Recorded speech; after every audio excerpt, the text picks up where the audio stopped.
जय हिंद साथियों, आपका स्वागत है मेरे चैनल फिर से बीएससी नोएडा में। मैं भी साथ फिर से स्वागत करता हूँ। जैसा कि आपको देखने को मिल रहा होगा आज कि हम क्लास 12 फिजिक्स का चैप्टर में सेकंड में हम लोग कंट्रोल कर चुके थे, मतलब सिलेबस आगे बढ़ा चुके थे वैद्युत व्यवस्था तथा विभवांतर में। ठीक है, आपको कोई आशा करता हूँ कि आपको इसमें दिक्कत नहीं हुई होगी। ठीक है, क्योंकि आपको बहुत ही अच्छी तरीके से बताया गया था कि कैसे क्या विभवांतर क्या होता है और विभव क्या होता है, या विभव का मतलब क्या होता है, प्लस अंतर मतलब विभव में अंतर, यही बताया गया था ना आपको। तो वही सेम अच्छी तरीके से फिर दोबारा से क्लास स्टार्ट होने वाली है और उसमें आपसे टॉपिक की बात बताएंगे, कौन से टॉपिक से चर्चा करनी है, कौन सी नहीं करनी है, उसके आपको बता के चलेंगे ना। ठीक है, तो देखिएगा, बिल्कुल पूरी वीडियो देखना है आपको, बिल्कुल छोड़ना नहीं है, वीडियो छोड़ के नहीं जाना है, क्योंकि इस वीडियो में पूरी सब तरीके से बताया जाएगा कि आपको कैसे याद करना है, या आपको किस मेथड से चलना है, या किस प्रकार आपको तैयारी करनी है। ठीक है ना, वो सब आपको बताए रखेंगे हम लोग। आपको टेंशन किसी चीज की भी नहीं लेनी है, आप धैर्य बनाए रखिएगा। ठीक है, चलिए स्टार्ट करते हैं बिना देरी की क्लास को। ठीक है, तो देखिए, जैसे आपको बता दें, हम सबसे पहले हम चर्चा करेंगे हम लोग कि हम लोग कर चुके थे वहां पर वैद्युत विभव। अब बात करेंगे विद्युत धारा। ठीक है, विद्युत धारा, ठीक है ना। विद्युत धारा पे बात करेंगे तो विद्युत धारा होती क्या है वो आप समझ लीजिए। फॉर्मूला आप सिंपल से जानते हो, आई बराबर क्यू अपॉन टी। ठीक है, क्या होता है, आई बराबर क्यू अपॉन टी होता है। फॉर्मूला आपको पता है कि आई बराबर क्यू अपॉन टी होता है, तो आप सीधे सीधे बना सकते हो। आवेश क्यू आप जानते हो कि आवेश है, आवेश की प्रवाह की दर। प्रवाह की दर का मतलब यह है कि आवेश जितने समय में बह रहा है उसको हम लोग धारा कहते हैं। ठीक है, आवेश जो है कितने टाइम में बह रहा है, जितने भी कोई समय है उसका उस टाइम में बह रहा है, उसको हम लोग कहते हैं विद्युत धारा कहते हैं। तो बात करें आवेश की प्रवाह, आवेश की प्रवाह, आवेश प्रवाह की दर, आवेश प्रवाह की दर को विद्युत धारा कहते हैं, कहते हैं। इसे कैपिटल आई से डिनोटेड या व्यक्त या प्रदर्शित करते हैं, प्रदर्शित करते हैं। ठीक है ना, ये रहा हमारा थ्योरीज की, मतलब इसकी डेफिनेशन। देखिएगा, आप लोग को बताते हैं कि कैसे करना होता है। चलिएगा, आपको बताते हैं। अब आपने यहाँ तक तो पढ़ा, मान लीजिए एक चीज यहाँ पर भी रहती है कि आपने यहाँ पर पढ़ा, उसके बाद क्या रहेगा। जैसे माने आपसे हम मात्रक क्या होता है, फॉर्मूले से हमने डेफिनेशन आपको बताया हर बार मैंने कि आप चाहे फॉर्मूला याद कीजिए, चाहे आप एक चीज, दोनों में से एक चीज याद करिए, चाहे फॉर्मूला चाहे आप डेफिनेशन। ठीक है, आपने दोनों में से एक चीज याद कर ली ना, तो आपको रोकने वाला कोई नहीं है डेफिनेशन याद बनाना या कोई भी चीज बनाना। ठीक है ना, तो आपको कोई दिक्कत नहीं होगी, आपको बता दे रहा है क्लियरिटी। ठीक है ना, अब देखिए यहाँ पर मात्रक कैसे बनाना है, तो देखिए मात्रक की बात कर सकते हैं हम लोग। चलिएगा, मात्रक क्या रहता है हमारा, यहाँ पर मात्रक रहेगा क्यू, मतलब पहले तो एक इसका फिक्स मात्रक है, क्योंकि ये फिक्स मात्रक इसके लिए इसलिए है क्योंकि ये एक भौतिक राशि से लिया गया है, जिसके आपको दिमाग के बारे में बताया गया होगा आपको, उससे लिया गया है। तो देखिए, दिमाग से पहले तो इससे फॉर्मूला शुरू करते हैं। कूलाम होता है इसका, अब इसका कूलम, बट प्रति बटे के चिन्ह में आपको पता है प्रति बोलते हैं, और यहाँ पर टी मतलब समय, तो मतलब सेकंड, कूलम प्रति सेकंड होता है इसका मात्रक। अब बात करें हम लोग इसकी विमा, और विमा तो इसकी सेम रहती है, क्योंकि ये 7 विमा में से एक विमा है। ठीक है, जिसे कहते हैं ना 7 विमा पढ़ लिया आपने, सब कुछ पढ़ लिया, वैसे ही 7 विमा में से एक विमा है। जैसे कि बात कर दिया आपसे कि यहाँ पर कौन सी विमा है, तो देखिए जैसे कि बात करें, अगर पहले तो ए इतना जानते हैं इसकी ए विमा, क्योंकि ए से एम्पियर। ठीक है ना, और पहले तो इसका एसआई मात्रक की बात करें, मात्रक जो होता है हमारा एसआई वो समझ लीजिए एम्पियर। ठीक है, इसमें लिख लीजिए एम्पियर। ठीक है, इसका एसआई मात्रक क्या होता है, एम्पियर। अब विमा की बात करें, विमा क्या होती है, ए। अब बात करें, एक तो इसकी फिक्स होती है विमा ए। अब फिक्स तो होती है, पर आपसे फॉर्मूले से हम अगर सिद्ध करना चाहें कि फिक्स होती है यस या नो, तो सिद्ध कर लीजिए। आप लोगों को मना नहीं है सिद्ध करने को, कोई भी काम करने के लिए कोई मना नहीं है। तो देखिएगा, क्यू का क्यू की जो होती है, क्यू की होती है, ए टी होती है, और बटे टी की समय जो होती है, समय एक फिक्स विमा है, तो टी से टी खत्म हो जाएगा, बचेगा क्या, ए।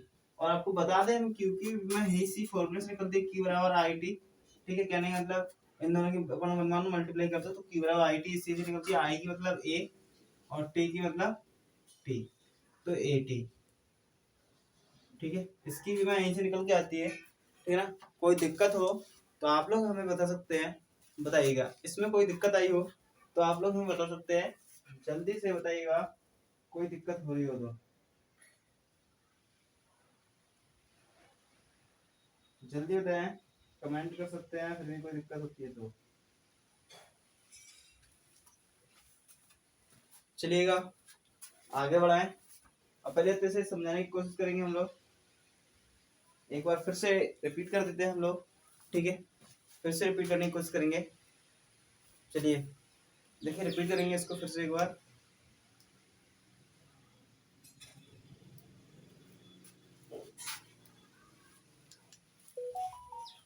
एक मिनट रुक जाएंगे, देखिए एक बार फिर से रिपीट करते हैं हम लोग। यहाँ पर क्या आता है कि विद्युत धारा से होती है, विद्युत धारा हमने किसको बोला, आवेश की प्रवाह की दर को हम विद्युत धारा कहते हैं, मतलब आवेश की प्रवाह की दर को हम लोग विद्युत धारा कहते हैं, बहुत अच्छी तरीके से आपको पता है इतना। अब बात करें से डिनोटेड किससे करते हैं, तो डिनोटेड सीधी सी बात है, आपको बता दें कि डिनोटेड आप कैपिटल आई से प्रदर्शित करते हैं, ठीक है ना। तो देखिए पूरी बात कहाँ जा रही है, आपको बता दें कि इसे आई से डिनोटेड कर रहे हैं, इसका मात्रक भी आपको पता है, मात्रक है एम्पियर। अब बात ऐसा ही पद्धति में है, ठीक है ना। अब देखिए इसके इस फॉर्मूले के अनुसार निकालना चाहो तो कूलाम प्रति सेकंड होगा, इतना आपको मैं बता दे रहा हूँ, ठीक है। इसका मात्रक ये होगा, ठीक है, बताइएगा। कोई इसमें दिक्कत हुई हो तो मेरे लिए बता सकते हैं, ठीक है। अगली नेक्स्ट हेडिंग स्टार्ट करते हैं हम लोग।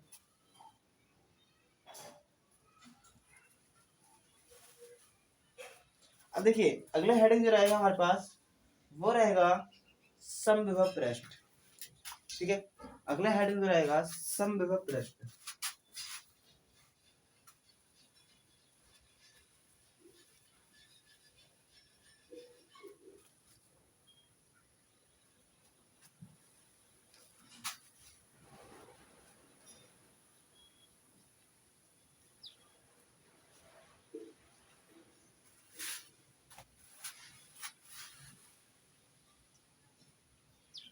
देखिए समविभव पृष्ठ स्टार्ट करते हैं हम लोग। समविभव पृष्ठ, समविभव पृष्ठ में क्या रहेगा आपको बता दें हम कि क्या होता है। सीधी सीधी आपसे बात कर दी जाए कि समविभव पृष्ठ होता क्या है। देखिए बात करें हम समविभव पृष्ठ पर, सीधा सा ऐसा एग्जांपल है कि ऐसा पृष्ठ जिस पे चारों ओर, ठीक है, या ऐसा पृष्ठ जिस पर विभव स्थित, मतलब जो भी हमारा ऐसा पृष्ठ मान लेते हैं, कोई भी एक ऐसा पृष्ठ मान लीजिए जिससे बात कर दिया है आपसे, एक ऐसे मान लेते हैं, अरे ये डॉट कर देते हैं।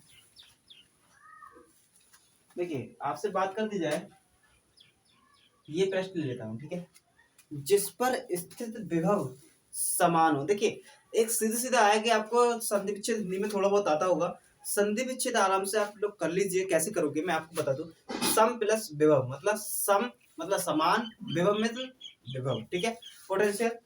अब मतलब सभी तरफ वो क्या हो, समान हो, मतलब कौन, विभव समान हो, उसको हम लोग समविभव पृष्ठ कहते हैं। सीधा सा आंसर निकल रहा है, तो आप कह सकते हो ऐसा पृष्ठ जिसका जिस पर स्थित विभव समान हो, ठीक है, जिससे बात कर दी जाए। ये सब स्थित है तो इस पे प्लस क्यू आवेश है, ठीक है, सब पे प्लस क्यू आवेश है, ठीक है ना। इन सब पे क्या है, प्लस क्यू आवेश है, ठीक है। पूरा विभव जो सपृष्ठ है वो क्या है, समविभव है, ठीक है। तो लिखेंगे डेफिनेशन हम लोग, ठीक है, तो लिखते हैं जरा। देखिए ऐसा पृष्ठ, ऐसा पृष्ठ जिस पर स्थित विभव समान हो और समभुज पृष्ठ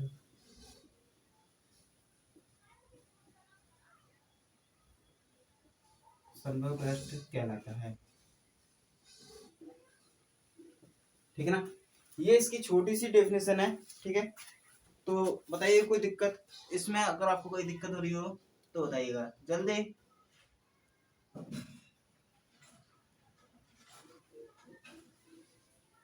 अब देखिए, अगर आपको इसमें कोई दिक्कत हो रही है याद करने में, दूसरा याद कर सकते हैं आप लोग। क्या है दूसरी डेफिनेशन, बता रहा हूं आपको कि जिस पृष्ठ के, ठीक है, जिस पृष्ठ के दो बिंदुओं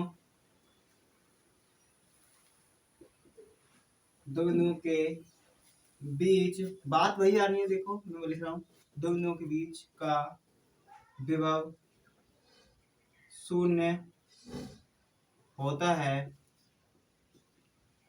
समविभव पृष्ठ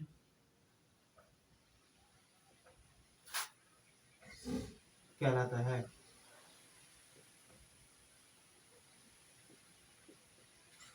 देखिए समझ लीजिए इसको, क्या समझाना चाह रहा हूं इसमें मैं।